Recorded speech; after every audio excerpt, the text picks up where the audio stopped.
Illinois head coach Bret Bielema was the first of 7 head coaches to speak with the media on day 1 of Big Ten Media Days.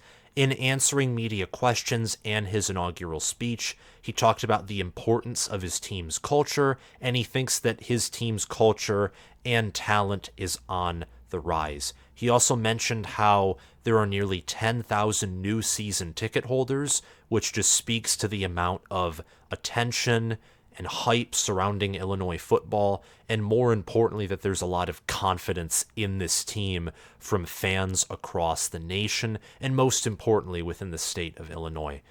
More importantly than all those things, I think he talked about his staff, giving praise to former defensive coordinator Ryan Walters, who's now the head coach of Purdue, giving praise to former defensive backs coach and now current defensive coordinator Aaron Henry, who coached the best secondary in all of college football last season. And he also talked about Jim Leonhard, who was hired this Tuesday as a senior analyst who will be working off the field and helping the Illini prepare for their weekly opponent. If you have great talent but don't have a great staff, you are still not going to win games. It is so important to develop players at the highest level, and I think in 2 years here at Illinois, and that's a very short time span, I know, but in 2 years here at Illinois, Bret Bielema has been able to get the most out of his players. At one point last year, they looked like by far the best team in the Big Ten West. After starting out 7-1, they finished 1-4, which Bielema also said was very disappointing, and he took responsibility for that. His staff took responsibility for that. But there is still an optimistic feel surrounding the program. That's for sure. And after the hiring of Jim Leonhard, after hearing Bret Bielema speak at media days, and more importantly, after researching this team, I feel like this team is going to hit the over on their preseason win total of 6.5. In a previous video, I picked the Illini to hit the under, but I think they have too many underrated pieces returning, such as Jer'Zhan Newton, Keith Randolph, Terah Edwards. I mean, they should have one of the best defensive lines in the nation, let alone the Big Ten. At quarterback, there are questions there. I don't think Luke Altmyer is going to be a top 7 quarterback in the Big Ten. He'll probably be a below average Power 5 quarterback, in my opinion. But there are running backs like Reggie Love III and Josh McCray, who I think will replace Chase Brown. I don't know if they'll reload at the running back position, but Reggie Love III and Josh McCray are good, solid, strong Big Ten running backs. And I think with an offensive line that returns Isaiah Adams and Julian Pearl on the left side, and at center and on the right side, their starters look to be Josh Krudz, Zy Chrysler, and Josh Jeske. I think that the offensive line will reload. It will be physical. Illinois will play classic Bret Bielema football. Also, I think they have one of the nation's more underrated wide receiver cores. I didn't say best, not even close, but Isaiah Williams, and there are others, are a very good collection of wide receivers, but we'll get to them later in the video. Before we continue, I want you guys to tell me down in the comments below what you think of Illinois entering 2023. The Illini have not been successful for a long time. In fact, last year was the first time they were ranked in the college football playoff rankings in school history. Lovie Smith only got them to one bowl game, and a 6-7 season was Lovie Smith's best season at Illinois. And Lovie Smith is a guy who's coached in the NFL for several years. He's a celebrated defensive coordinator. Even he couldn't get it done at Illinois. It is hard to win at Illinois. And Bret Bielema, his first year, he beat Minnesota and Penn State on the road when they were ranked and went 5-7 with practically nothing. This year, with Chase Brown, with Tommy DeVito from the transfer portal, who, even though he wasn't the Big Ten's best quarterback, no one thought he would lead the Big Ten in completion percentage and finish nearly top 25 in QBR. That offense, along with the number 1 defense in the nation, allowed Illinois to win several close games. Other games where the score was deceitfully close, but the game was actually pure domination, like the 26-14 win over Minnesota, for example, or the game against Northwestern where Illinois practically won by 40 points despite having about the same total yards that Northwestern did. Illinois last year was an impressive team for the talent they had, and even though they're 11th, and they're certainly in the bottom half of the Big Ten in returning production, you do wonder if they are going to reload and if Illinois can have addition by subtraction happen, and if that Bret Bielema's recruits, his incoming transfers, and the players that he has longer to develop will end up being better than perhaps some of the more experienced players who were recruited by the previous regime that are departing. I think this Illinois team has the potential to have a very high ceiling, but they also, with the talent they have, I think have a low floor as well. Thankfully for the Illini, they do have what I think is one of the Big Ten's easier schedules. They open up against Toledo, then travel on the road to play at Kansas, which I think Kansas is a fringe top 25 team. They're potentially going to be in my top 25 when I release that final preseason top 25 video next week.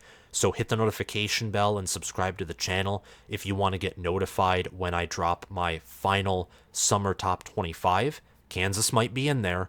They're going to be very good with Jalen Daniels at quarterback, and they also have Jason Bean as the backup quarterback, Devin Neal as one of the nation's better running backs. Luke Grimm is a very underrated wide receiver there. They have Mason Fairchild at tight end. Their defense, it completely contrasts Illinois. Kansas and Illinois couldn't be more different than they are. Kansas is practically basketball on grass with the way that they score, and their defense isn't good, and Illinois is all about defense. They don't really care about offense unless, of course, it involves running the football and chewing clock. It is a road game at Kansas, so Toledo, then Kansas, and then a big home game against Penn State, which should be Illinois' toughest game of the season, and it's at home. After that, the Illini host Florida Atlantic. They then travel to Purdue, host Nebraska. They travel at Maryland. Maryland is their second divisional crossover game, and it's on the road. They then host Wisconsin, travel at Minnesota, who they've had a win streak against under Bret Bielema, going 2-0 against the Gophers.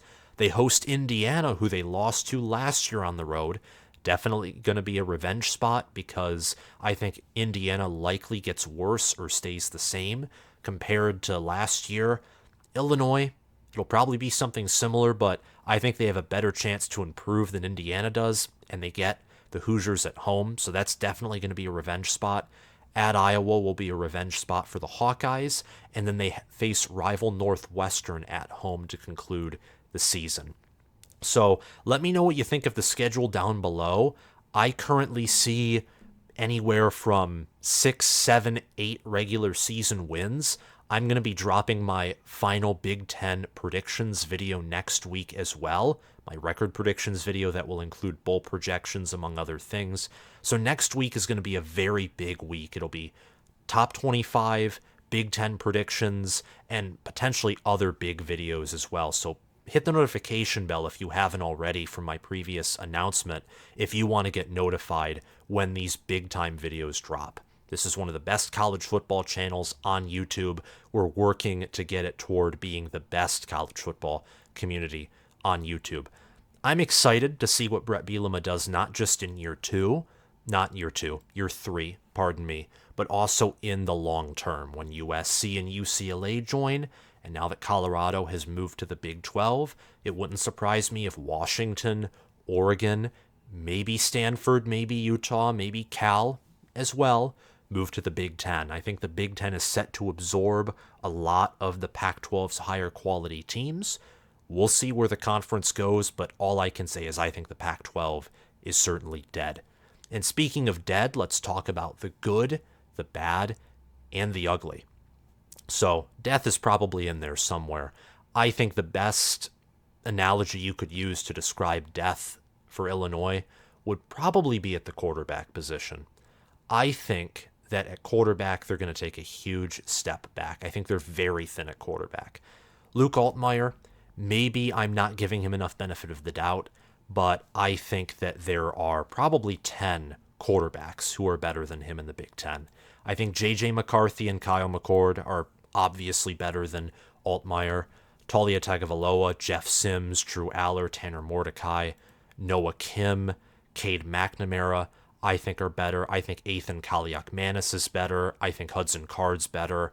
That puts Altmyer outside of the top 10 of Big Ten quarterbacks. I think he fits at that 11th or 12th spot.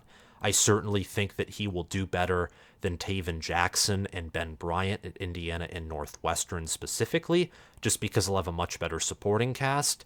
Gavin Wimsatt, maybe him and Luke Altmyer will play at a similar level. We'll just have to see. But I think quarterback takes a huge step back. That would probably be the ugly, honestly, for Illinois, would be departure at quarterback. I think Tommy DeVito was very underrated. And defensive back, too. They lose Devon Witherspoon, they lose Sidney Brown, they lose other players there as well. Defensive back should still be good. It should be an above average to good or great defensive back room for the Big Ten, which means a great defensive back room nationally, but it won't be the nation's best secondary.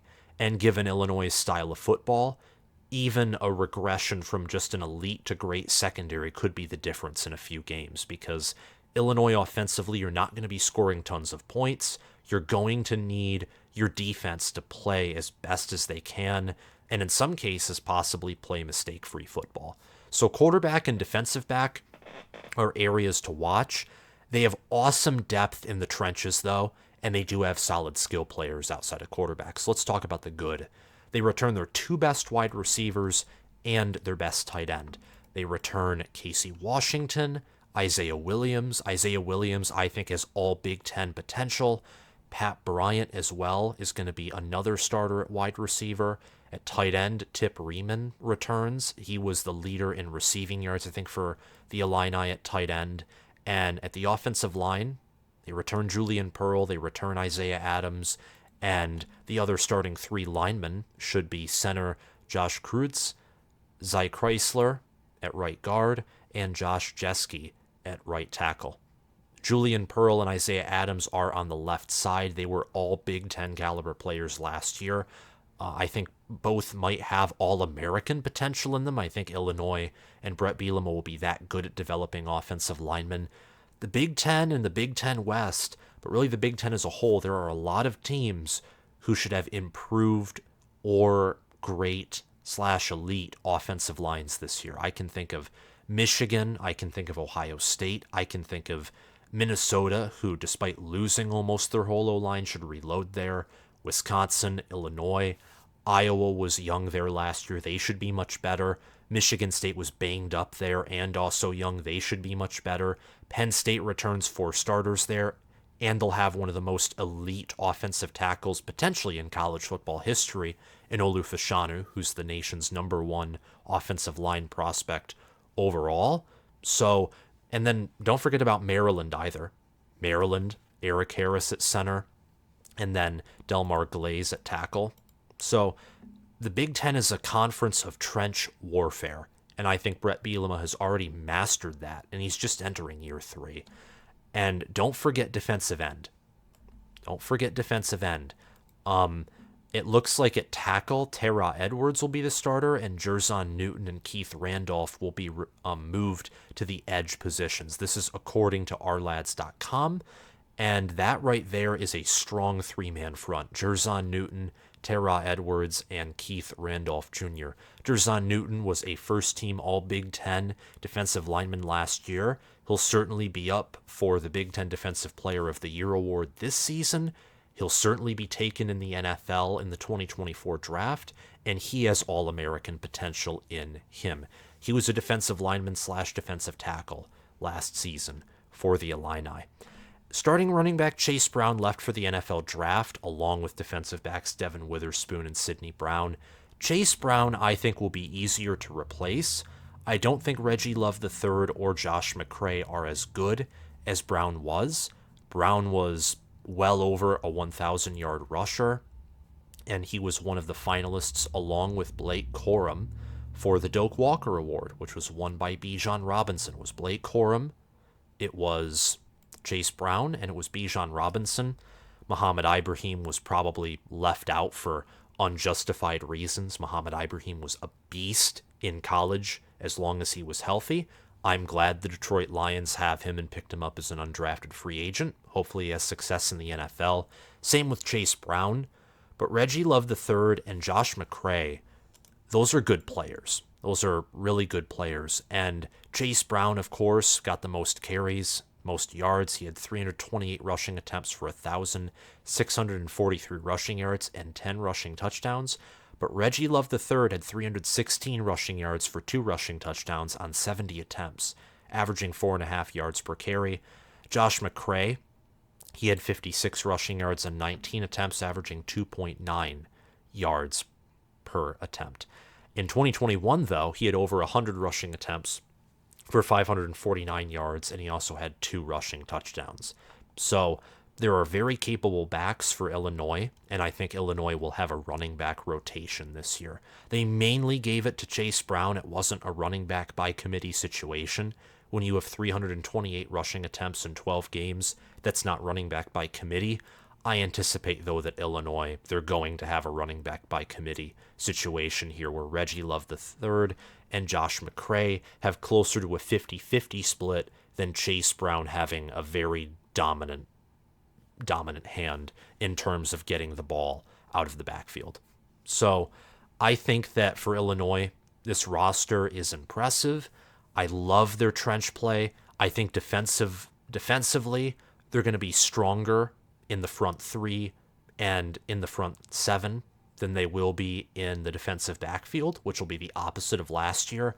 But a lot of that has to do with returning production, and it is harder to replace players at defensive back than it is defensive line, for example. So we'll see what can be done on the defensive side of the ball. After all, a lot of the defensive players like Devon Witherspoon and Sidney Brown left for the NFL, and Ryan Walters, the defensive coordinator who led the nation's #1 scoring defense, only allowing 12.8 points per game, he's gone as well. But Jim Leonhard helping prepare the team should help. I have no doubt that new defensive coordinator Aaron Henry will immediately be one of the country's better defensive coordinators, and the secondary, while not completely reloading, should retool to a very impressive level nonetheless. So what do I think about Illinois entering 2023? Well, they'll certainly have one of the best defensive lines in the country with Newton and Randolph at defensive end. And those are also players who could probably play defensive tackle too. They're very physical. They're very athletic. This team overall, I think, is just going to be dominant at the line of scrimmage. Jer'Zhan Newton led the team in sacks last year with 5.5. He also had 3 passes defended, 2 fumble recoveries, 14 tackles for loss. And he comes back also with 61 total tackles, was healthy and played in all of the Illini's 13 games. So you're returning one of Illinois' best players in recent memory, and then you're returning another great player at that same position, the guy who was tied for second in sacks, and Keith Randolph Jr., who had an interception, a pass defended, 4.5 sacks, 13 tackles for loss, which was second on the team as well, and 53 total tackles. And Illinois, in terms of total tackles, Jer'Zhan Newton was 3rd, Keith Randolph was 5th. So their defensive linemen were some of the team's leading tacklers, and they have them back, which is very impressive. In my mind, extremely impressive. At secondary, Tyler Strain and Tavion Nicholson look to start at corner. At safety, Nicario Harper, an incoming transfer, Matthew Bailey, and Xavier Scott look to start at safety and noseback, respectively. The offensive line should be great, especially on the left side. Both of the returning starters are on the left side, in Isaiah Adams at guard and Julian Pearl at tackle. The right side still should be good. I think Illinois' guard play will be among the Big Ten's best there. I think it'll be a step behind Ohio State's and a step behind Michigan's, but those are the 2 best offensive guard duos and offensive guard rooms, I think, in college football as a whole. Just looking at offensive guard, I would say that Illinois is 3rd in the conference. I mean, them and Minnesota and maybe Wisconsin are neck and neck. Michigan and Ohio State are a step up, as they are in most things, nationally and in the Big Ten. So it's impressive that Illinois will have one of the best guard rooms, not just in the Big Ten, but consequentially college football as well. And that's just with Isaiah Adams, only one returning starter in that room. I think at defensive back and running back, those groups will regress, but they will have good players. I already talked about Reggie Love III and also Josh McCray. I think one of them could potentially make an all Big Ten team. I know that in my preseason all Big Ten team, which I will also release next week, or potentially on a weekend, we'll have to see, that I do have one of them on my all Big Ten team. I think that all in all, they're just too good at running the football to be denied. Wide receiver and tight end, they have several solid playmakers. However, they don't have an X factor player in my mind. They have a very reliable, an extremely reliable wide receiver, the slot wide receiver, Isaiah Williams, who's a redshirt junior. Isaiah Williams last year, he led the team in receiving yards. He had 715 receiving yards and 5 receiving touchdowns on 82 receptions.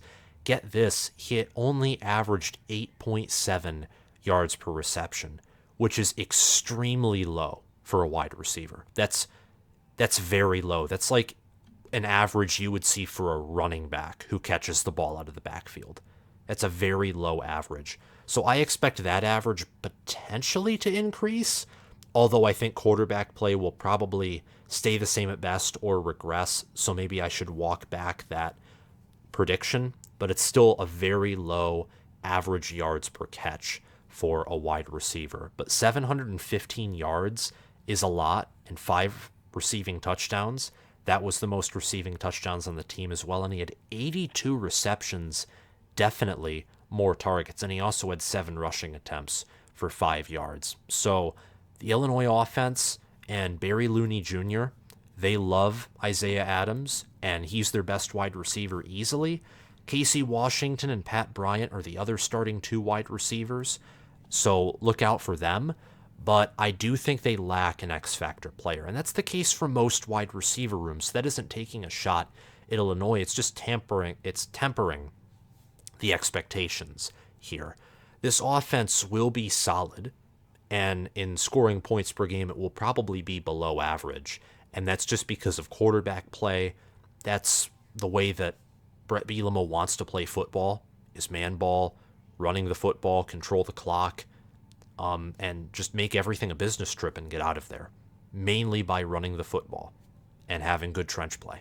So this offense will not be scoring a ton of points anyway, but the better players you can have, obviously, the better your team will be. I expect quarterback to be Illinois' largest weakness. I think Altmyer is not great, and he lacks support to totally carry him.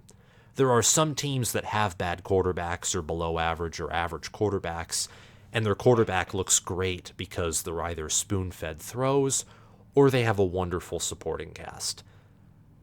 He might be spoon-fed throws, but he doesn't have a wonderful supporting cast. He has a great offensive line and then an above-average tight end room, maybe a good or above-average wide receiver room, and a good/above-average running back room. That isn't enough of a supporting cast to make a bad quarterback look good.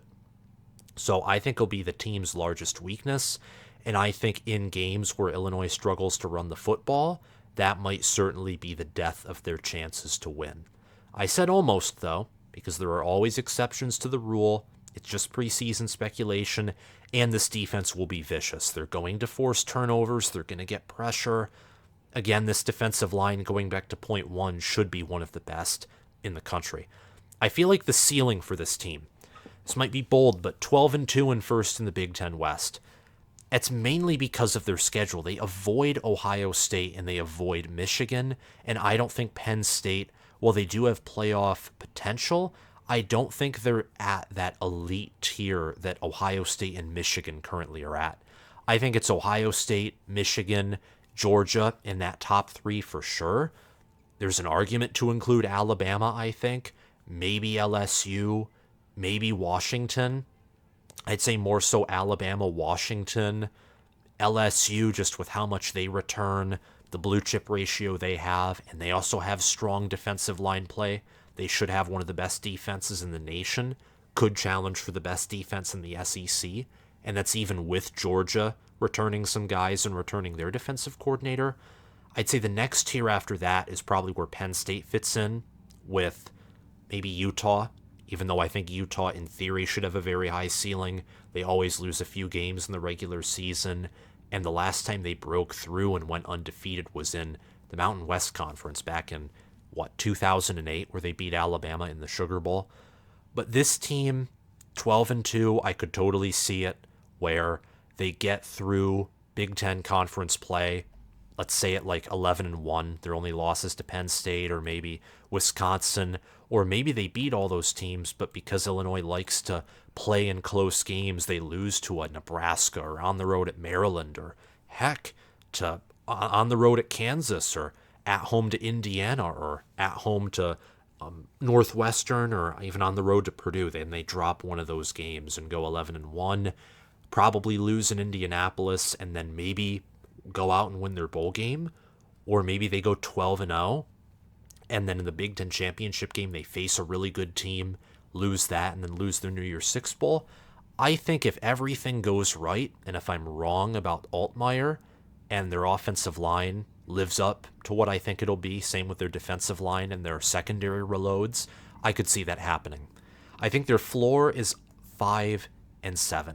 They did lose enough, and the way they play games, Illinois does, where it's close games, I could see Kansas, Penn State, Nebraska, Maryland, Wisconsin, Minnesota, and Iowa being losses. And I could also see Purdue potentially being a loss.